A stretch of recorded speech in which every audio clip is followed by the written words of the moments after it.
The restaurant was glowing with candlelight and Christmas music, but inside her chest, everything felt dark and silent. She had been stood up before. She had been misunderstood before, but never on Christmas Eve. Never when she had allowed herself to believe, just for a moment, that maybe this time would be different. Before we continue, if you believe in kindness, in second chances, and in the quiet miracles that change lives, take a moment to like this video. Share it with someone who needs hope. Comment where you're watching from, and subscribe to the channel.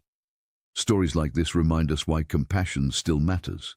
Yelena adjusted the silver bracelet on her wrist, the one that vibrated gently when someone called her name through her phone's accessibility app.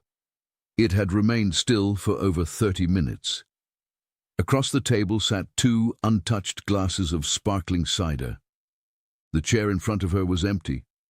Around her, families laughed, couples leaned close, and Christmas lights shimmered against polished wood walls. She felt the familiar ache of isolation settle over her like winter frost. Being deaf had never made her feel broken, but the world's impatience sometimes did. Her friend had insisted this blind date would be different. "He's kind," she had signed enthusiastically. "A widower, 2 daughters. He's learning sign language for them." That part had caught Elena's heart. A father learning to sign for his children meant devotion. It meant effort. It meant love expressed through action. But now the only thing in front of her was an empty chair. After 45 minutes, she inhaled slowly and reached for her purse. She had promised herself years ago she would never beg for attention or wait where she was not valued. Dignity was the one thing silence had taught her to protect fiercely. She stood up. And that was when she noticed them. 2 little girls, identical in their white winter dresses, golden curls framing anxious faces. They had been sitting at a nearby table with a dark-haired man who looked equally uncomfortable, staring at his folded hands. Elena had assumed they were simply another family celebrating early, but now the girls were standing, whispering to each other, their small fingers trembling with determination. They walked toward her. At first she thought they needed directions. Maybe they were lost. Maybe they wanted to know where the restroom was. She offered a polite smile, already bracing herself to explain gently that she couldn't hear them. But then the smallest one lifted her hands. The sign was hesitant, imperfect, but unmistakable. "Our daddy needs you." Elena froze. The other twin nodded quickly, signing again with more confidence, as if practicing words they had repeated all evening. "He was scared.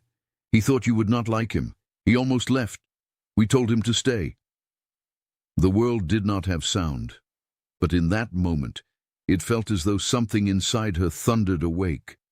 She turned slowly toward their table. The man had lifted his eyes now, startled, embarrassed, and undeniably nervous. He stood up as if caught doing something wrong. His expression was not arrogance or indifference. It was fear. The twins tugged gently at Elena's hand, guiding her back toward the table. She hesitated. Years of disappointment pressed against her ribs. What if this was another misunderstanding? What if pity was disguised as romance? What if she was once again the inspiring deaf woman, instead of simply a woman deserving of love? But then she looked at the girls again. Their signing wasn't perfect. Their movements were slightly uneven, finger spelling a bit clumsy. They were still learning, and children only learn what someone makes important. Elena allowed herself to sit. The man quickly pulled out his phone and typed, his hands visibly shaking. He turned the screen toward her. He apologized for being late, explaining that he had almost canceled because he felt inadequate. His daughters had been born deaf, just like her. His wife had passed away 2 years ago.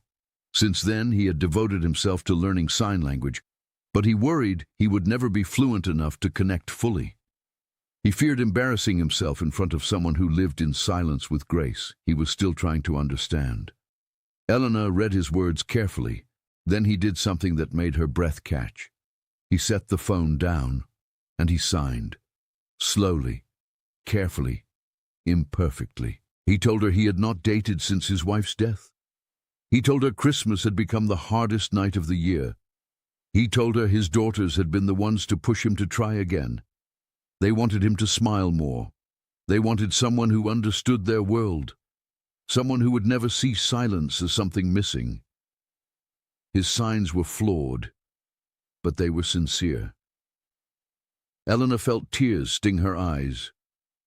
For so long, she had been the one adjusting, translating, reading lips, carrying the weight of communication alone. For once, someone was trying, truly trying, to step into her world instead of pulling her into theirs. The twins climbed back into their seats, watching nervously, as if their father's happiness depended entirely on this moment. Maybe it did. Eleanor signed back. She told him she had almost left too. She told him she was tired of being inspirational instead of simply loved. She told him she needed patience, not perfection.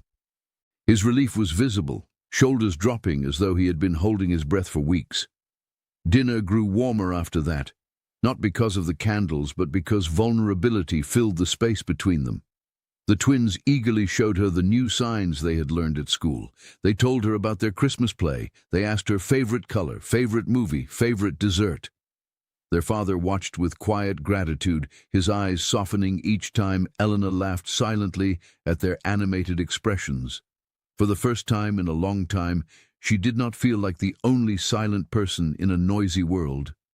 She felt understood. As the evening ended, snow began falling outside the restaurant windows, soft and steady. The father hesitated before signing one last question. He asked if she would consider seeing them again, not just him, but all three of them. Elena looked at the twins, who were pretending not to stare. Second chances rarely arrive wrapped in certainty. Sometimes they arrive through trembling hands and imperfect signs. She nodded. The twins squealed, soundless to her ears but explosive in joy. Their father closed his eyes briefly, overwhelmed. And on that Christmas Eve, the woman who had almost walked away found herself walking towards something instead.